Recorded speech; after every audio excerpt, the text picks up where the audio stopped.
my friends and family and my audience today.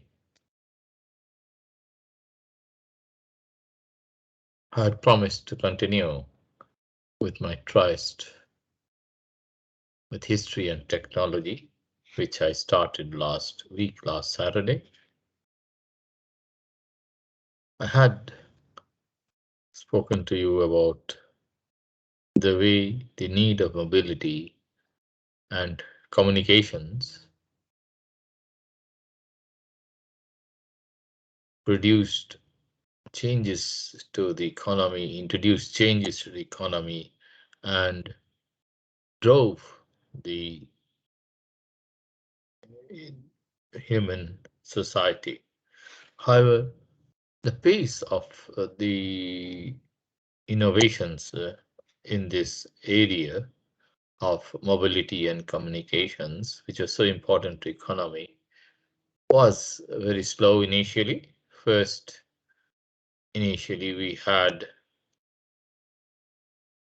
as I said, we started off with the wheel because that was the most important invention, which it came up and caused a sea change to the human civilization, which happened some 3500 BC.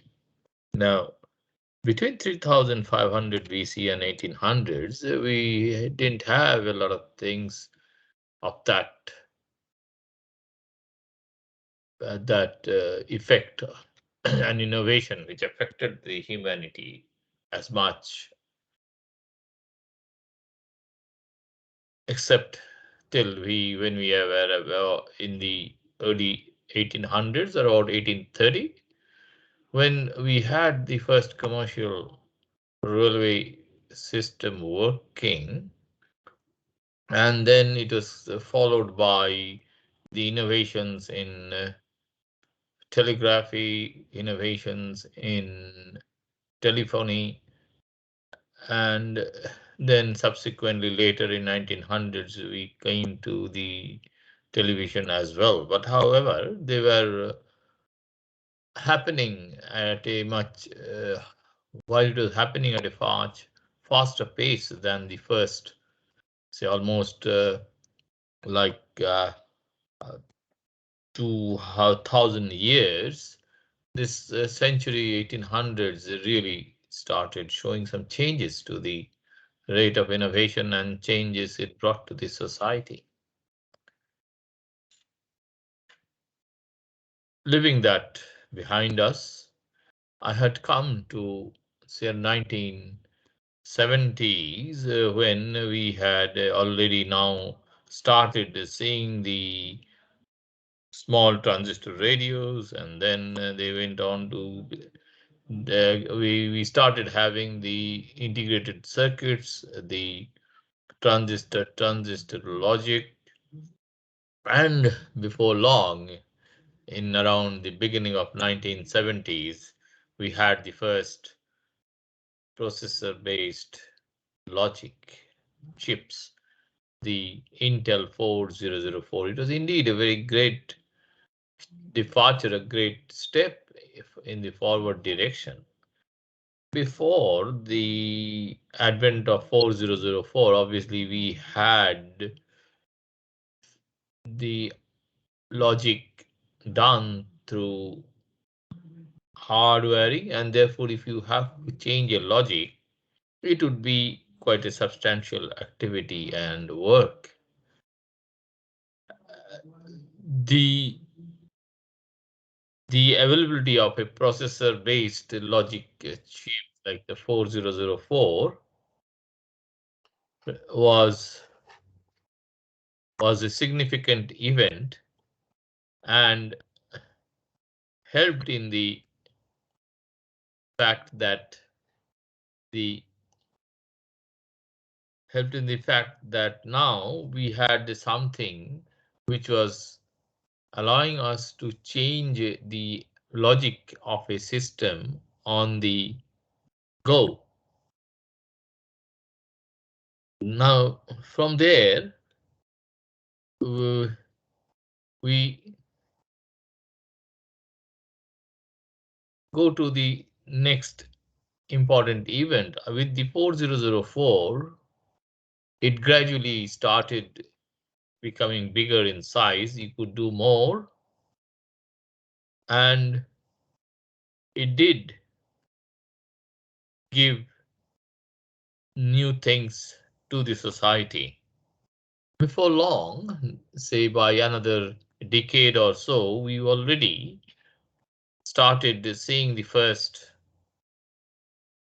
computers, the laptops of today, not the laptops, the desktops of today, but they were pretty big, like a tabletop equipment.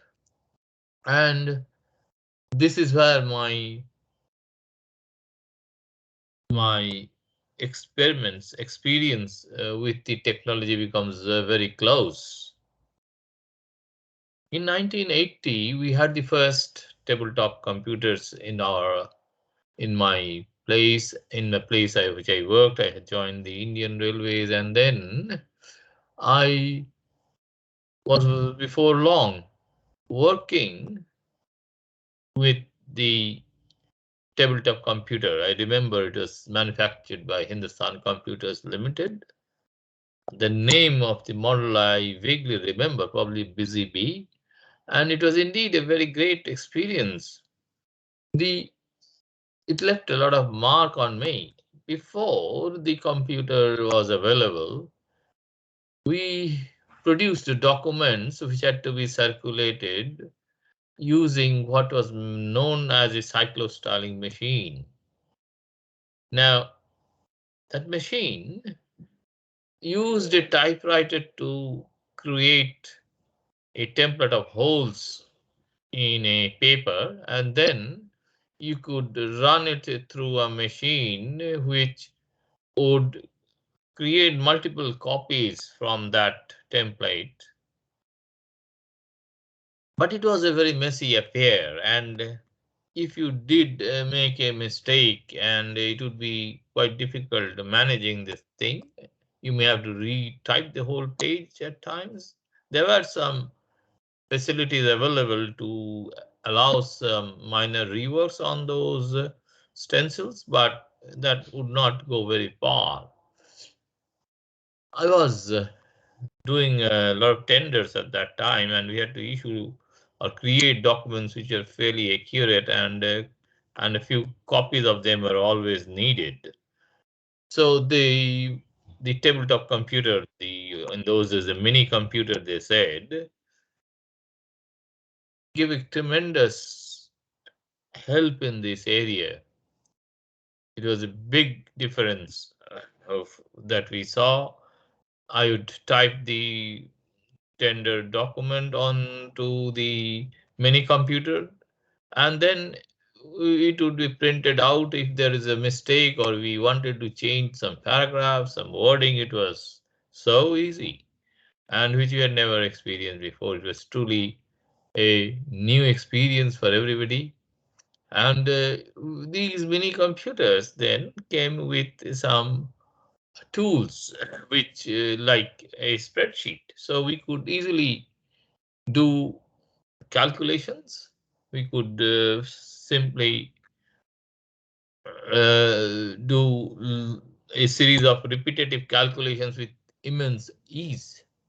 A calculator would not have that ability, and so a calculator would only do a certain thing once, and then you have to redo it again and again. You just the formula used in a calculator to find the value would definitely require you to retype it several times every time you wanted to do something. Whereas now you can add a formula and you can change the numbers and then you get the figures.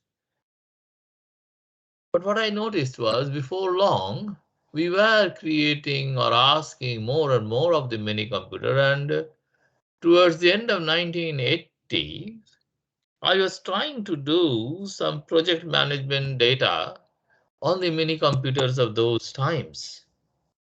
And I remember getting probably what was known as the Harvard project management software to help me do the scheduling and such things. it the it would just not run. It would just not run.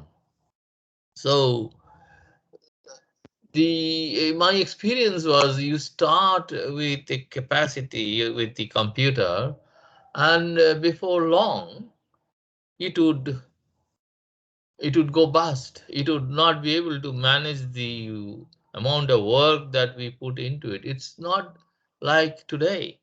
Today, our computers seem to have an immense capacity. It doesn't slow down so easily. But even then, you can drive it to a grinding halt if you if you manage to get too far in this. But in general, you never see such a thing happening. But in those days, before long, your computer won't be able to manage what you wanted to do. As I said, the tender documents using word processors and all that, the MS Word had not come by that time. They had some kind of proprietary word processing abilities available. I don't remember what they called those products, but anyway, they did have most of the common word processing need which we would want for editing and such side things. But I don't think it had any spell checks and other things at all. But nevertheless, it was a far cry from what we had to do in absence of them. So anyway, leaving that aside, what we should note is that I saw the computer from the very early times with the very primitive word processing and number crunching abilities, the word processor, proprietary software, and the spreadsheets given. And then when trying to add more to it, like some very primitive project management software, it wouldn't do it for me.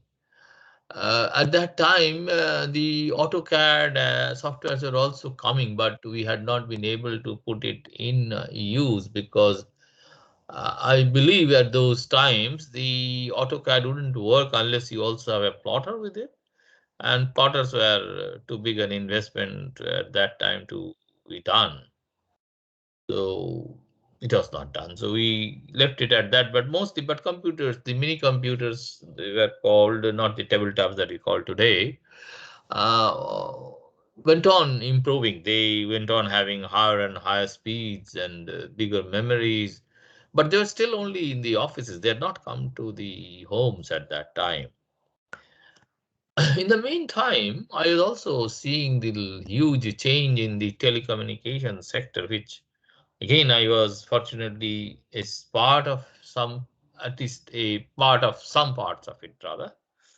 So in the railways, we had a extensive telecommunication support provided for the train operations. They were based on copper cables, obviously. In those days, they would lay copper cables from one end to the other. Every railway would have had thousands of kilometers of them, but in the time that I'm talking of, in the very beginning, that is like in the around the 1970s, end of 1970s, when I joined the railways, they were mainly owned by the Department of Posts and Telegraphs at that time. We were only coordinating with them to keep them working. We had circuits and uh, telecommunication facilities built within the railways, but they were built around the networking that Post and Telegraphs Department provided us. Towards the end of 1970s, early 1980s, the services that we got from the Post and Telegraph was not sufficient for the railways to really operate properly, because telecommunication was definitely the most one of the most important factors which could run the trains properly. It would you may have everything, but without the telecommunications, it would be a very slow system to work on because you couldn't control the traffic so easily. And without proper telecommunications, the train running would be very inefficient. So there was a lot of pressure to improve this situation, and fortunately, we then started seeing a rapid development in the field of telecommunications. Now, we had left the story of telecommunications for some time, and we said that we had the telegraph coming in around the middle of 1800s, and the telephone coming in around the 1840s. But after that, we were only having some, I would say, not substantial changes in the way the telephone system worked. And on the railway also, it's just that we had copper cables running from one station to the other, from the control center to the stations, and people would generally speak to each other. The traffic, those who control the traffic would speak to each other and then run the trains according to a plan which would have probably be existing on a paper copy of the plan. And if there was an unforeseen circumstances, they would reroute and replan and provide the advice over the communication medium. At that time, the railway signaling system in the on the Indian Railways was mostly based on what they call a mechanical signals. So they would have levers which would be pulled to move mechanical signaling arms known as semaphores, or you will have points which can be moved through rods connected to the cabins.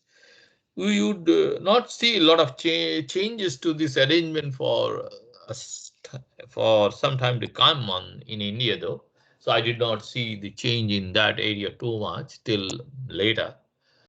So we'll come back to that later on. But we should now concentrate on the telecommunications. I have seen the computer suddenly come out from the mainframes, which was called and which I had worked on when I was in my college, which was a very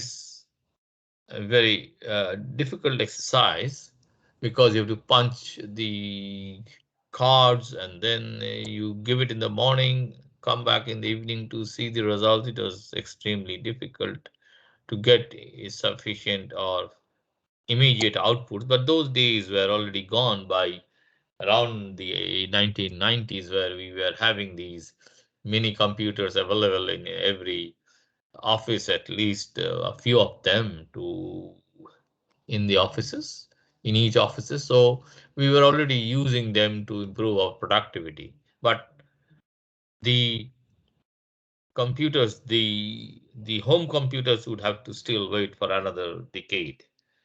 Anyway, going back to telecommunications again, the while the computers had progressed in a short time, though after a late start, the telecommunication till around the 1980s, the beginning of it was, I would say, quite primitive and had not changed much.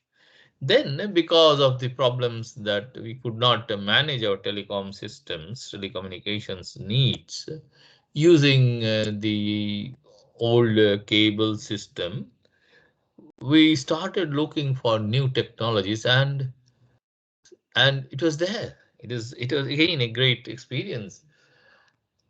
See, the additional problem that was there at that time in India was the problem of theft. The cables had a lot of copper content in it, and so it was a very lucrative thing to steal. It is lying unattended and probably out of meter deep, and obviously, if you could dig then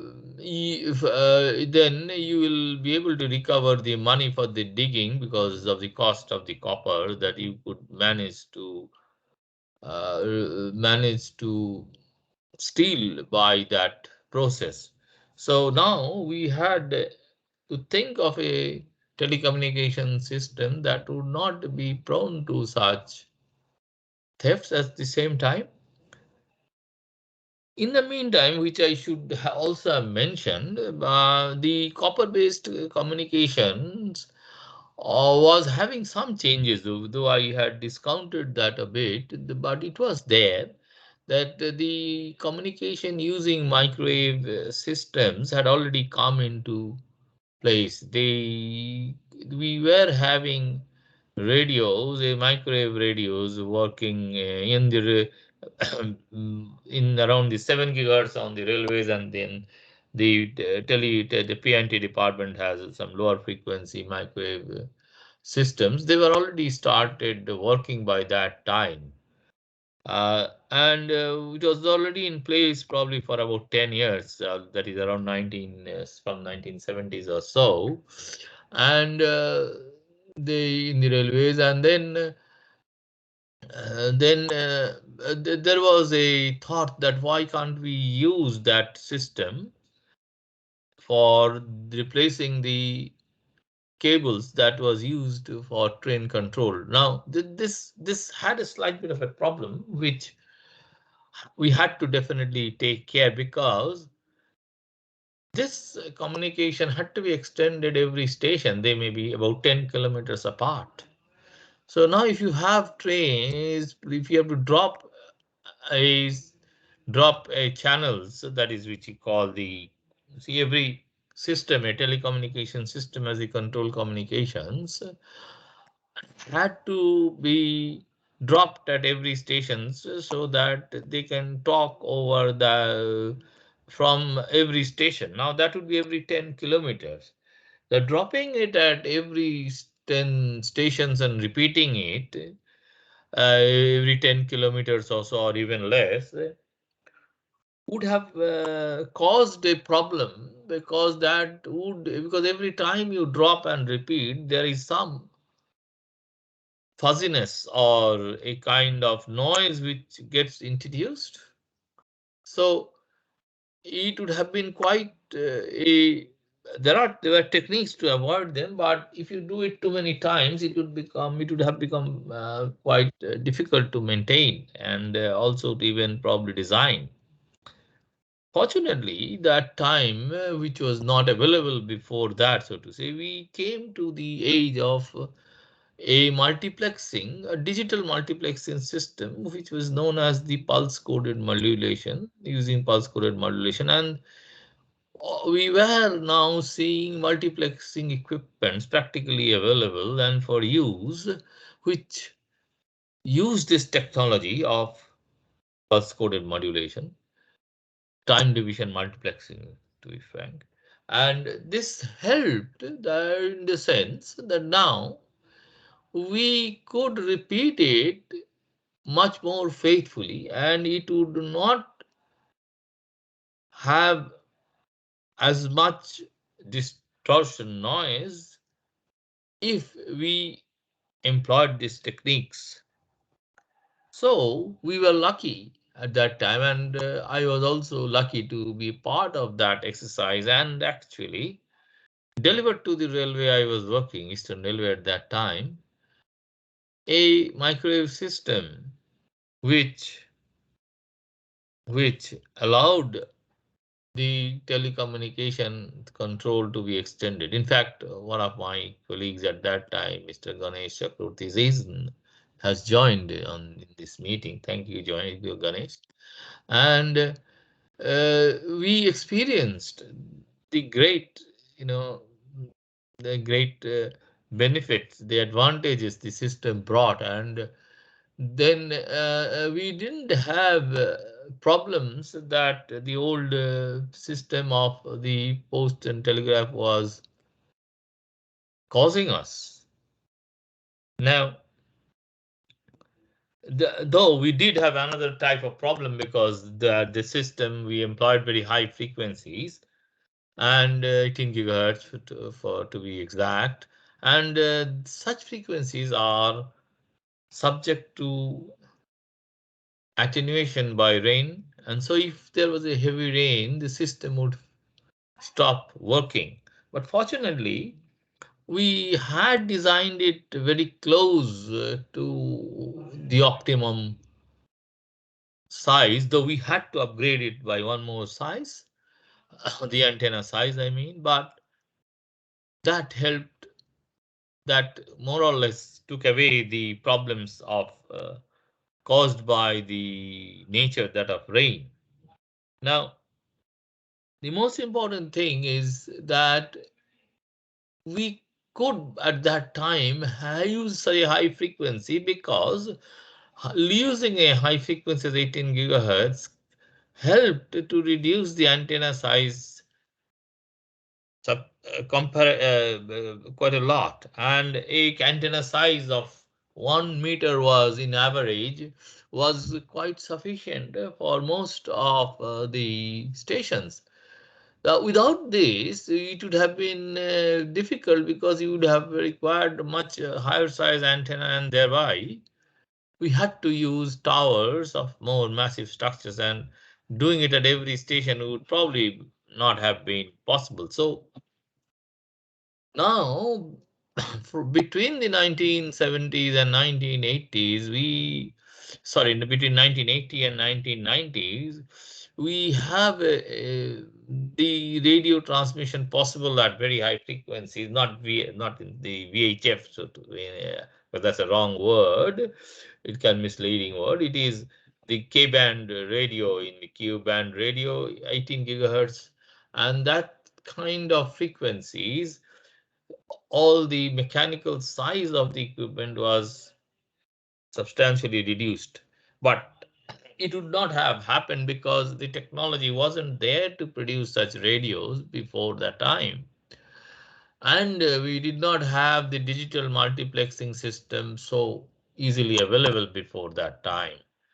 Therefore, all these in a situation, all these innovations in the field of technology helped us to really provide a system which was a very good alternative to the old copper based system. At that time, another technology in the telecommunication was getting developed at a very fast pace, and that was of the optical fiber technology. The optical fibers, which which could replace the copper cables almost in a similar way, allowed far greater channel capacities, traffic, telecommunication traffic, that is, and very conveniently because being an optical fiber system was immune from electrical disturbances, it could be used to go or carry circuits over long lengths with very little attenuation. And it had another benefit which I had mentioned earlier, that it was being copper free, it would have a much less resale value. However, in the 1980s and 1990s, it was still not as mature as the microwave system was, because the microwave system had come earlier and it had matured in other ways, which the optic fiber was still not to achieve. So while there were comparable systems which happened or were put into place, uh, the use of the optical fiber cable in a more extensively had to wait for another decade, because there were other problems like which was not even anticipated. There were rats, rodents uh, cutting the fibers because of certain colors, etc. Leaving aside that, it's a new technology. Obviously, you sometimes will face some problems, and but nevertheless, we were also seeing the developments in that area, and we were waiting We knew that someday that will also become very important, but it came very, very, very fast. And it was not long before it actually became the clear alternative to the copper cable, and that was what was then laid all over the Indian railways after another decade or so. Fortunately, again, I had the opportunity of doing it on my railway as well, on the Eastern Railway at that time, and a part of Southeastern actually.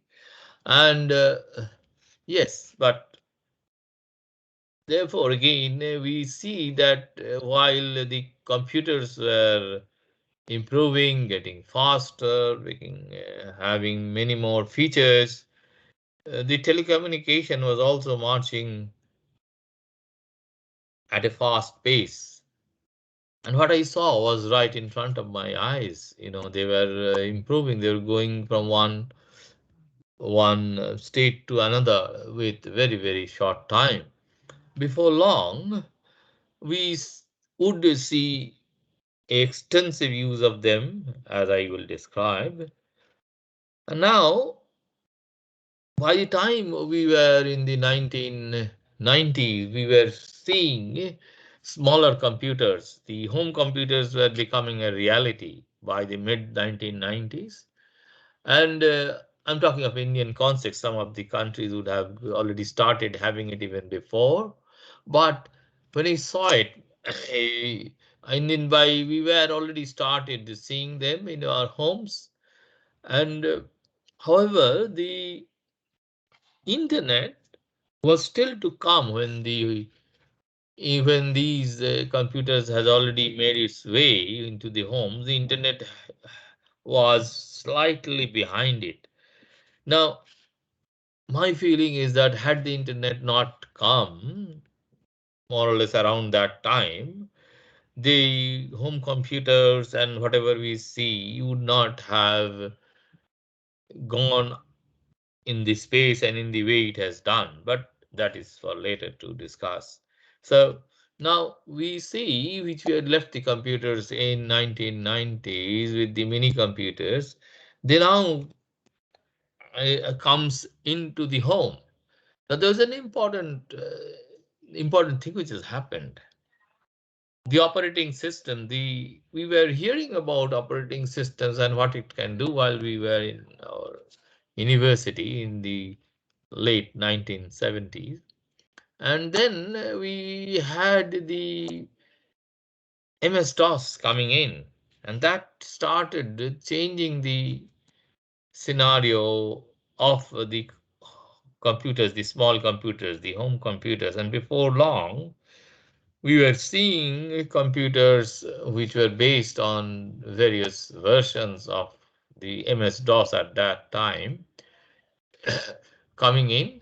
And before long in the early life, but the MS-DOS wasn't that, I don't feel that would have helped so much as the Windows, the first Windows. When the Windows came in, that actually I believe was the great experience. Now I could I have worked on the DOS based operating systems, these computers, and then when I saw the Windows, I believe the Windows 3.1 was the first one I worked on, or even no, sorry, even the Windows before that. And I was pleasantly surprised with the kind of user friendliness it brought. The MS-DOS was, it was more like an office thing, and you have to type in commands and those things, which you could do if you know the thing. But once you saw the Windows, it was absolutely out of the world to me.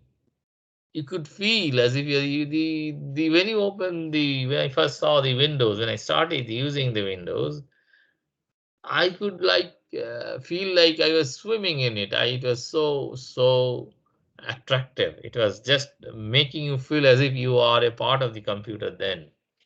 Truly, I do not know why the name Windows came, but Windows truly was a window to the future. But anyway, that was a great experience, I must say. And then from those, by the time of 1995, when the Windows 95 came, the home computer has now taken some good shape. And in fact, we were also seeing the early laptops coming in. Very costly, those equipment, the laptops, where I happened to work on one of them. And again, it gave so much of freedom. You could carry it in your kind of briefcase. It was like, I think it was a bit heavy, but it wasn't very different from the laptops of today. And we didn't have the color as yet, I think. And I had a black and white ones. The color would have been there, but I have not seen them. It must have been very costly. So we used a black and white laptop screen, and it would again, it gave me so much of extra freedom, and I could use it anytime I wanted. It had those features, but internet was yet to come, so it was more of for office use. So now comes around 1998 or so, I think 1998, when the internet now becomes available at a cost which is somewhat possible, but it was still pretty high. I remember I used to pay 15,000 rupees for an internet connection in my house in those days, and such a pathetic connection that was. But nevertheless, that was not quite a lot of money in 1998 to spend. But if you have the home computer, and if you didn't have the internet, it would not make a lot of, it wasn't, it wouldn't have given you so much of pleasure. And probably it would have taken much more time for the laptops and the and these tabletops and to really come up as we now see. But anyway, the fact is the Windows 95 had some primitive features and allowed you to connect to the internet. It was a quite a quite a difficult exercise. I know that trying to connect a Windows 95 based system to the internet would require a lot of effort, and you had to try out a lot of ways. Obviously, there were experts who do it easily, but I wasn't expert. I was just a user, and I would kind of stumble, and then but I used to get connected nevertheless. In those days, the connection was I think it is a joke. We had a obviously it used to come through our telephone line. It was a shared line between the the telephone at home and the internet. The first provider in India was the Vijay Sanchar Nigam Limited, VSNL, I believe.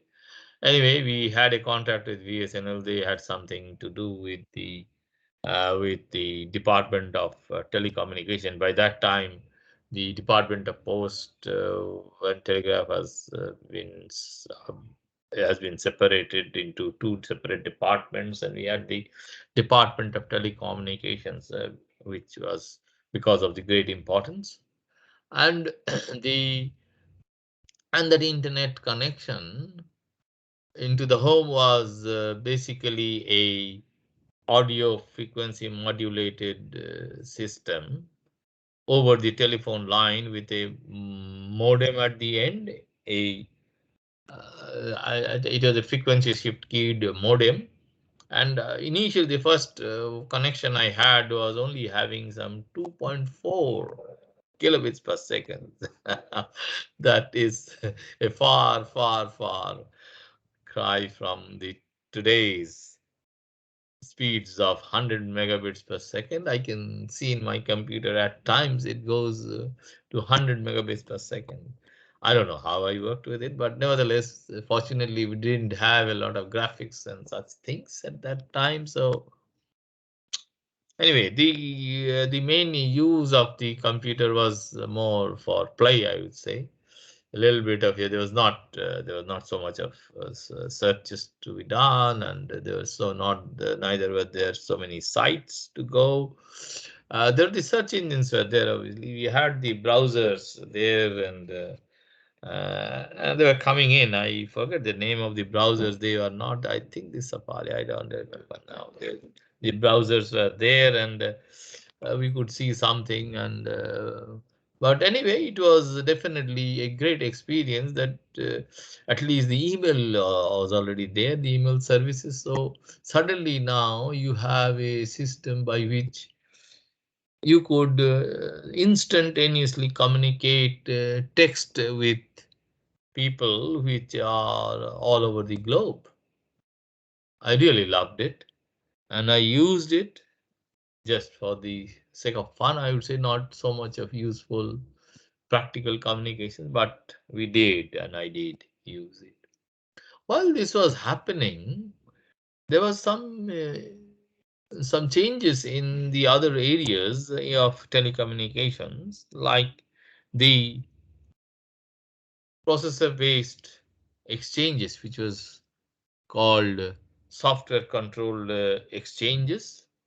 So previously, before the 1970s or 80s, I would rather say almost the end of 1980s, all the exchanges on the railways were of two types. One is purely manual, where you have the operators plugging in and plugging out connections. This was the most extensively type of used type of telephone exchanges, the manual boards. Even the Department of Telecommunications had many of these boards at that time for, I think, for international calls mainly, I believe. And otherwise, the other option was to use electromechanical exchange, the Strowger exchange, where a kind of addressing would be used with rows, and the connections would be provided in various rows and at various angles. And so if you have to get connected, the an arm would rise vertically and move horizontally, and then a combination of the horizontal and vertical movements would would create a unique connection from one point to the other. So you may travel through a few Strowger exchanges in between as well, but that is how it used to work. But they were very clumsy as well, minded, because obviously you have so many of mechanical things working, going up and down, and then rotating. And so these were getting replaced by that time with what we used to call a software program control exchanges, and electronic exchanges for short. And we were also providing them. They became much smaller, required much less space. And one of the most important advantages is offered was the ease of connecting ones to various numbers. You don't have to physically hardware things, so you could do it very easily. Just change the numbers, you connect a cable from one end to the subscriber, and you change the number at will. So we were also seeing those changes at the same time. Obviously, again, it goes back to the fact that we were now having the mini computers. Basically, you can say that's another form of dedicated mini computers. So if we did not have the processor controlled chips, those the 400 actually, 40, which was the first, and 4004s and all that, you wouldn't have had these computers. So this also was another experience. So now we were seeing so many things in our lifetime of in a very short lifetime between 1980s to the 2000. Now we see how suddenly we have the digital communication systems coming in. We see processor based systems coming in, the which is the mini computers coming in. Then we see the software program control exchanges come in. We see optic fiber come in. We see computers become more and more powerful. We see the internet coming into being, and it's just within 20 years you have so much of technology around a person that you could not believe you would have. Earlier technologies existed, but they were all around, power, political powers, offices, and such things, but not for the common man. But this decade is the decade of, I would say, the common man. The common man now had access to so much of technology, and they could do so much with it. And and we'll see in the next decade was another not decade, rather it was 2 decades, so it's a generation rather. So in that generation, we had so many things happening. The common man was having so much of, I would say, power, because obviously with so much of technology at your available to you, you could a common man could avail or access information. It could transmit information. It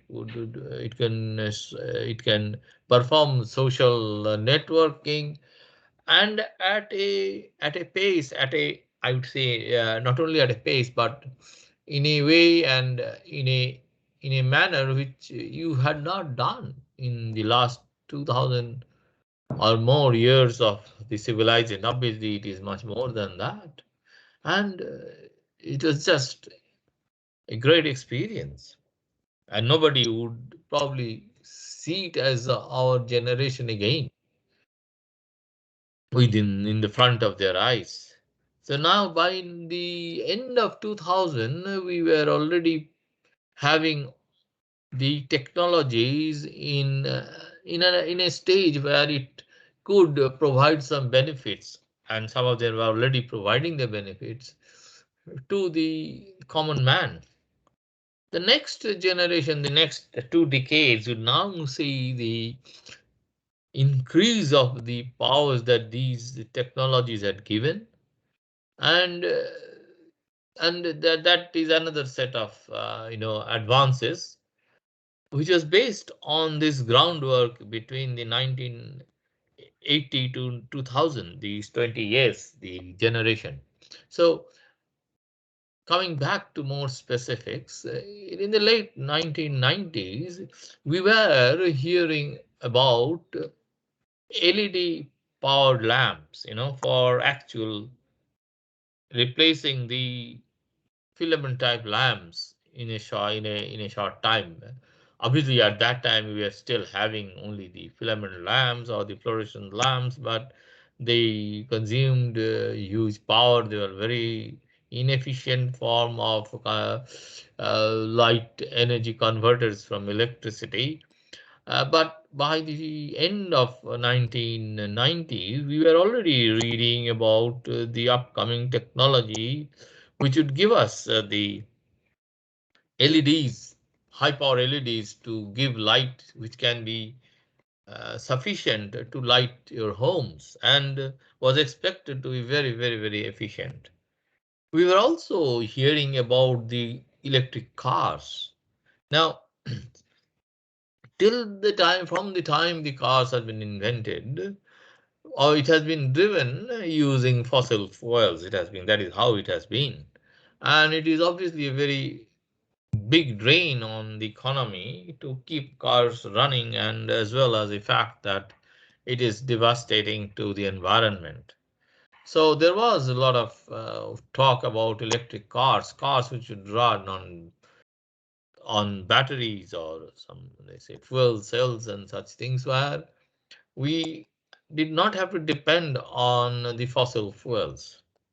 So we then saw gradually, as we shall see, they actually come into our homes, along with the great advances in the field of home computers. Now, the home computers of the late 1990s were good, but if it had to do a lot of graphics or a lot of works that we do today, to just not have managed to do anything. It needed to have more capacity, more hard disk capacities. It needed to have much. larger, what they called the RAMs, and such things. I think in those days the hard disks were. I think it must be. I don't remember. It must be very small. Obviously, maybe around a gigabyte or so, and then the RAMs were like 16 kilobytes, and it was very small anyway. So they were just not good for the immense amount of calculation that a modern computer laptop does. So gradually, then the laptops became more and more powerful, and these laptops, however, were not as common as it is today. We still had to have the tabletops. We weren't buying so many of these laptops. Laptops were there, but it was only for the office. It was costly. And it did not have the ability to rival the tabletop properly. And a home would definitely not have one. It would probably have a home computer, a tabletop, and in the home, for the office, for the business, you'll probably have a laptop.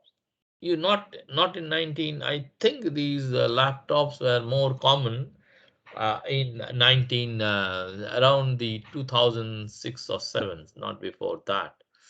Uh, in the meantime, we were also seeing scanners, scanners which were quite, I would say, a luxury before some time, but by say around 2005 or so, combined printer scanners became quite commonplace. You could easily scan documents in your home. So your home office were getting a very powerful. You could, though it was still not, I don't think we still had the extensive use of the laptops by then. But the tabletops could provide you with a sufficiently powerful home office. We had the scanners coming in. You could scan any document you want and scan it and keep it for later use. So, but they were not like today. These today you have the scanners in your phone. It is just it wasn't that simple.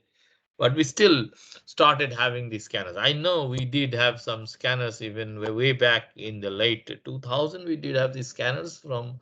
I remember we had a scanner from Hewlett Packard.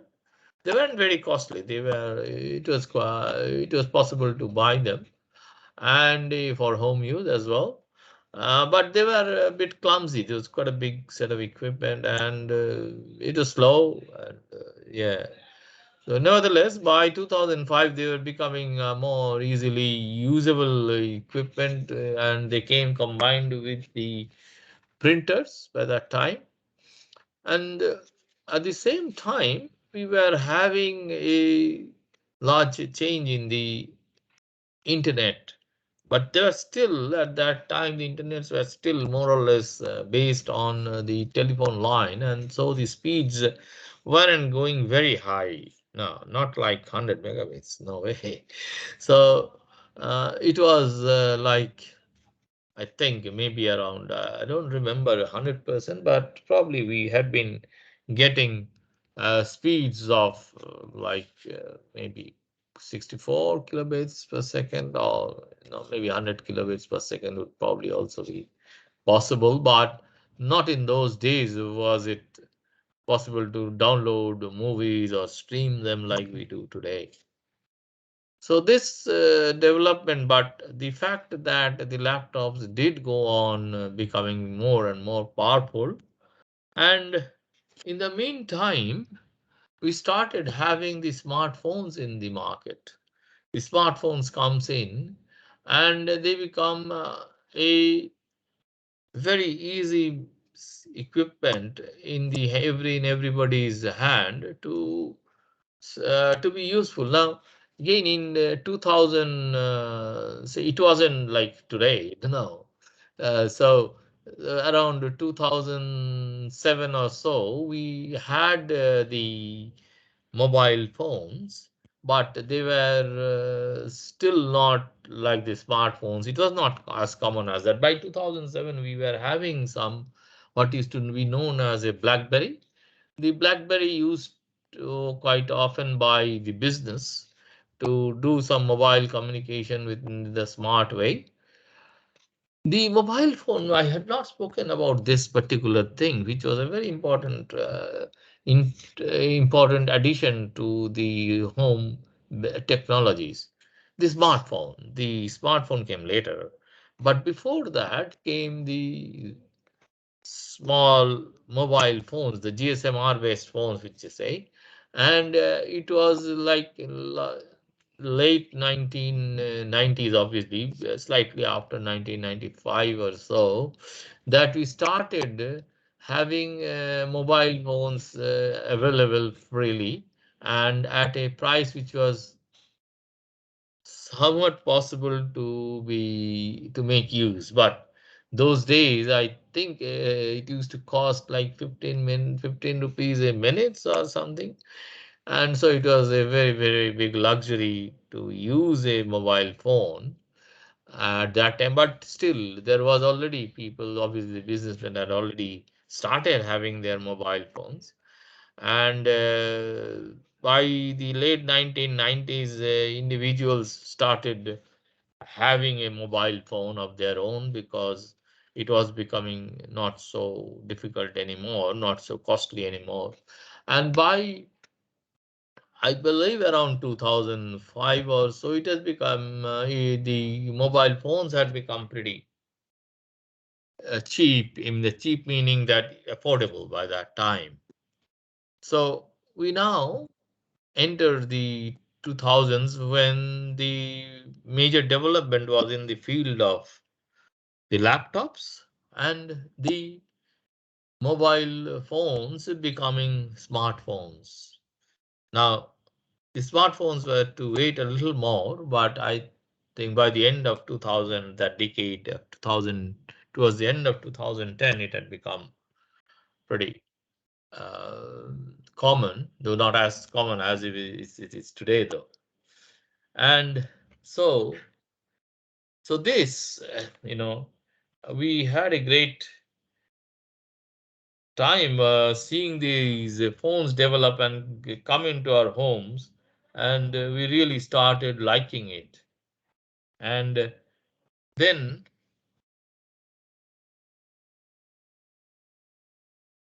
we saw these smartphones becoming more and more powerful till the last decade saw it flourish into what probably I do not know. It would probably make a mainframe itself an envy, an early mainframe envious of a smartphone of today. Today, the smartphones do so much for us, and we have seen it grow right in front of our eyes from the humble mobile phone to a smartphone of today, which can do everything. You cannot even probably think of a life without a smartphone anymore. And what has been happening at the same time? We see the laptops becoming obviously the most commonly used computer equipment now. We hardly even buy a tabletop anymore, unless I don't know if anybody at all nowadays buys a tabletop, and it's all now becomes comes to the to the laptop which you carry with you. It has become lightweight, it has become thin. It can work at speeds, data speeds from the internet at like 100 megabits per second easily. You can stream videos because obviously if you don't have a speed of, I believe, at least 10 megabits per second on the internet, the streaming services will not be enjoyable enough. So yes, so we now see how in front of our own eyes the whole world around has changed from early 1980s to now, from to in the span of 40 years, it has changed so much. We have been very, very lucky to be in these two generations of the history, which I believe very few would see in future, and I do not think any two generation has seen in the history before this time. So let us continue to enjoy this present state and hope for a little more improvement. But obviously, it may probably improve many more. I can't say now how much more it will improve, but it has taken us from a stage which was very, very humble to a stage where it is extremely powerful. So we wouldn't mind if it didn't go further more. Obviously, we want electric cars soon. It is not yet there. The electric cars are not yet there. We definitely want them to come in. And we probably want a more efficient conversion of power, electrical power, and other powers so that there is less wastage. That is a lot of, I think that we are still quite lagging behind in that. And yeah, so that's where I'll stop for the moment on this subject. Thank you, everybody, for listening. Thank you. Bye.